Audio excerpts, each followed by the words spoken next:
Pagbasa mula sa aklat ni Propeta Malakiyas. Sabi ni Yahweh na makapangyarihan sa lahat, ipadadala ko ang aking sugo upang ihanda ang daraanan ko. At si Yahweh na inyong hinahanap ay biglang darating sa kanyang templo. Darating ang pinakahihintay ninyong sugo at ipahahayag ang aking tipan. Ngunit sino ang makakatagal pagdating ng araw na yon? Sino ang makakaharap kapag napakita na siya? Para siyang apoy na nagpapadalisay sa bakal at parang sabon na may matapang na sangkap. Darating siya at mauupong tulad ng isang tagapagdalisay ng pilak. Dadalisayin niya ang mga anak na lalaki ni Levi katulad ng ginto at pilak, at sa pamamagitan nito'y magiging karapat-dapat ang kanilang handog kay Yahweh. Dahil dito, ang mga handog na dadalhin ng mga taga-Huda at Jerusalem ay magiging kalugod-lugod kay Yahweh tulad ng dati.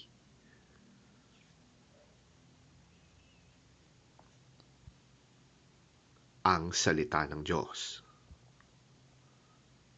Salamat sa Diyos.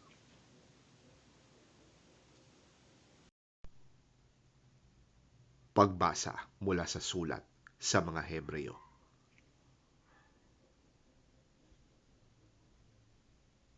Dahil sa ang mga anak na tinutukoy niya ay tao, naging tao rin si Jesus, at tulad nila'y may laman at may dugo.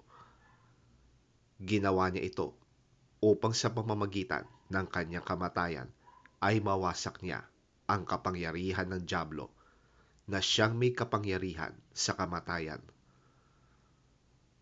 At pinalaya niya ang lahat ng tao na habang panahoy inalipin ng takot sa kamatayan. Hindi ang mga anghel ang kanyang tinutulungan, sa halip ay mga anak ni Abraham. Kaya't kinailangang matulad siya sa kanyang mga kapatid sa lahat ng paraan. Sa gayon, siya'y naging isang pinakapunong pari, mahabagin at tapat na naglilingkod sa Diyos at nag-aalay ng handog para mapatawad ang mga kasalanan ng tao. At ngayoy matutulungan niya ang mga tinutukso, sapagkat siya man ay nakaranas ng pagtukso at paghihirap.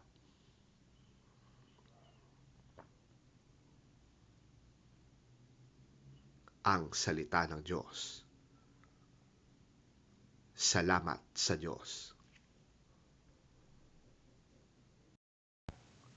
Ang mabuting balita ng Panginoon ayon kay San Lucas. Papuri sa iyo, Panginoon. Nang sumapit ang araw ng kanilang pagtupad sa seremonya ng paglilinis, ayon sa kautusan ni Moises, pumunta sila sa Jerusalem. Dinala rin nila ang sanggol upang ihandog sa Panginoon, sapagkat ganito ang nasusulat sa kautusan ng Panginoon: bawat panganay na lalaki ay itatalaga sa Panginoon. Nag-alay din sila ng handog na ayon sa hinihingi ng kautusan ng Panginoon. Maaaring mag-asawang bato-bato o kaya'y dalawang inakay na kalapati. May isang tao noon sa Jerusalem na ang pangalay Simeon, isang lalaking matuwid, may takot sa Diyos at naghihintay sa katubusan ng Israel. Nasa kanya ang Espiritu Santo. Ipinahayag ng Espiritu Santo sa kanya na hindi siya mamamatay hanggat hindi niya nakikita ang Kristo, na ipinangako ng Panginoon.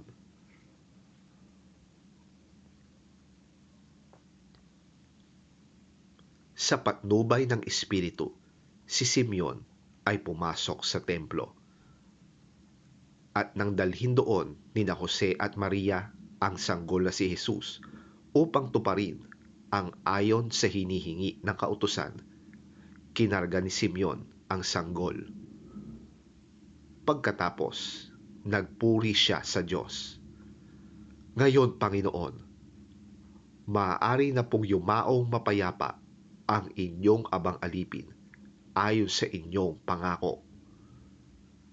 Yamang nakita na po ng aking mga mata ang inyong pagliligtas na inyong inihanda sa harapan ng lahat ng bansa. Ito po ay liwanag na tatanglaw sa mga hintil at magbibigay dangal sa inyong bansang Israel. Namangha ang mga magulang ng sanggol dahil sa sinabi ni Simeon tungkol sa bata.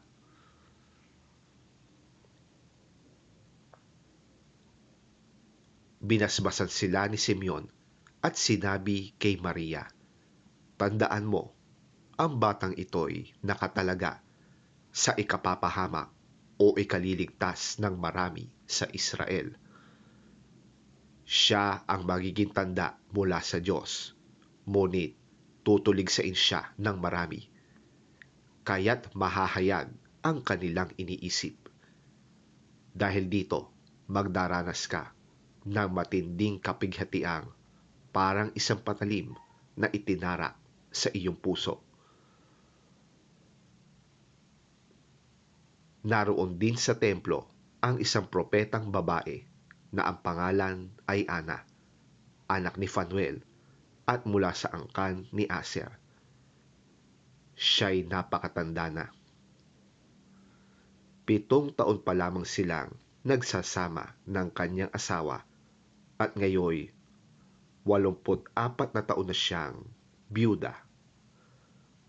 Lagi siya sa templo at araw-gabi sumasamba sa Diyos sa pamamagitan ng pag-aayuno at pananalangin. Nang oras na yon, lumapit din siya kina Jose at Maria at nagpasalamat sa Diyos. Nagsalita rin siya tungkol sa sanggol sa lahat ng naghihintay sa pagpapalaya ng Diyos sa Jerusalem.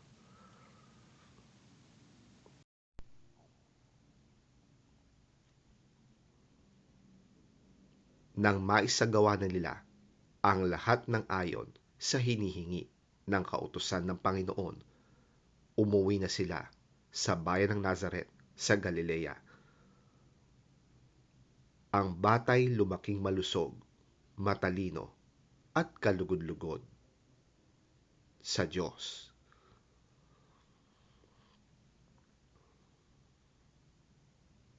Ang mabuting balita ng ating Panginoon. Pinupuri ka namin, Panginoong Hesukristo.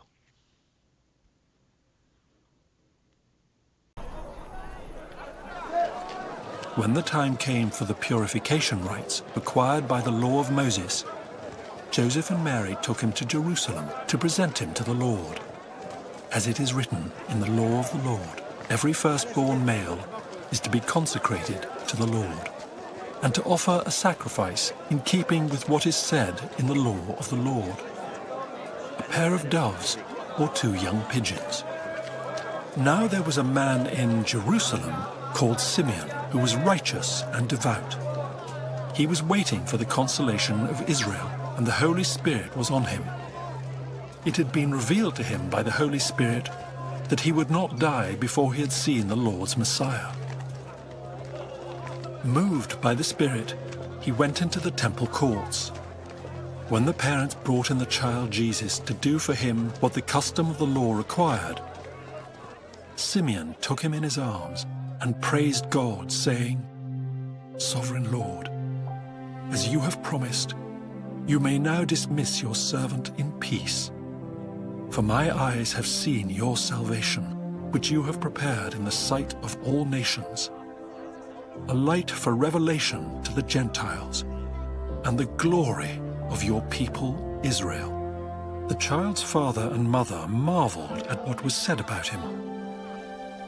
Then Simeon blessed them and said to Mary, his mother, "This child is destined to cause the falling and rising of many in Israel, and to be a sign that will be spoken against, so that the thoughts of many hearts will be revealed, and a sword will pierce your own soul too." There was also a prophet, Anna, the daughter of Penuel, of the tribe of Asher. She was very old. She had lived with her husband 7 years after her marriage, and then was a widow until she was 84. She never left the temple, but worshipped night and day, fasting and praying. Coming up to them at that very moment, she gave thanks to God and spoke about the child to all who were looking forward to the redemption of Jerusalem. When Joseph and Mary had done everything required by the law of the Lord, they returned to Galilee, to their own town of Nazareth. And the child grew and became strong. He was filled with wisdom, and the grace of God was on him.